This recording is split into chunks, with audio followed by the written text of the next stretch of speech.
어쨌든 지금 우리 전국 상황이나 좀 경제계에 있어서도 불확실성은 계속 유지가 되고 있는 상황이다 보니까 앞으로 이런 수출 쪽에도 좀 대외 신인도나 영향이 좀 있지 않을까, 불리하지 않을까라는 우려도 있거든요.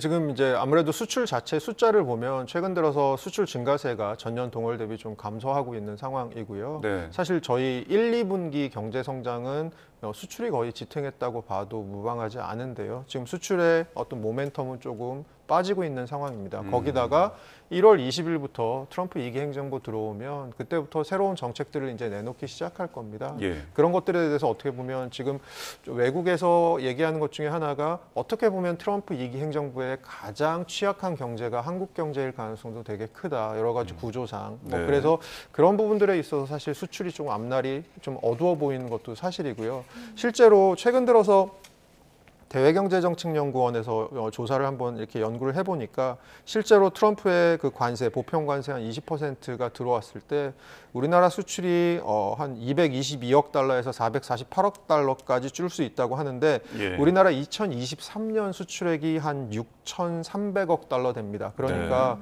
아주 그 가장 안 좋은 시나리오가 돼서 한 450억 달러 수출이 줄어들면 2023년 기준 한 7% 정도 수출이 줄어들 수도 있다. 이런 일이 벌어지는 거거든요. 그래서 예.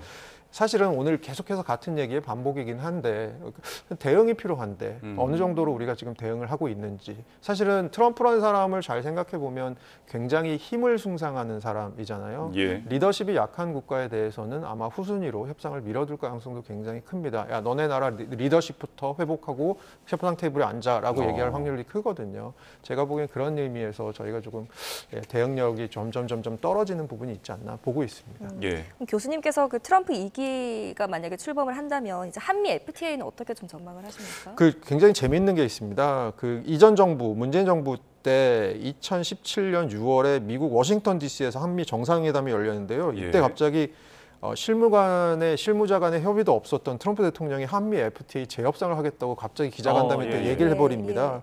그래서 이때 실행된 게 뭐냐면 한국산 철강 넘어오는 거 앞으로는 1년에 어느 정도 이상은 못 넘어오게 하겠어. 네. 이런 것들에서 철강 쿼터제를 시작했고요. 예. 혹시 기억하신 분 계시겠지만 우리나라 세탁기에 대해서도 고율의 관세를 부과하겠다. 뭐 이런 얘기들을 했었거든요. 네. 이런 식으로 돌발적으로 나올 가능성이 있기 때문에 그러니까 이런 거죠. 본인이 예전에 했던 협상조차도 본인이 지금 뒤집고 있는 입장입니다. 예를 들어 대표적으로 아까 말씀드린 대로 캐나다랑 멕시코와 미국 네. 사이의 관세 협정도 USMCA라고 해서 트럼프 1기 행정부 때 했던 건데 이거에 대해서도 지금 재고하겠다라는 거니까요. 자기가 예전에 했던 약속조차도 뒤집고 있는 이런 상황. 한미 FTA라고 왜 예외가 되겠습니까? 라는 얘기들을 좀 드릴 수 있을 것 같습니다. 네. 미국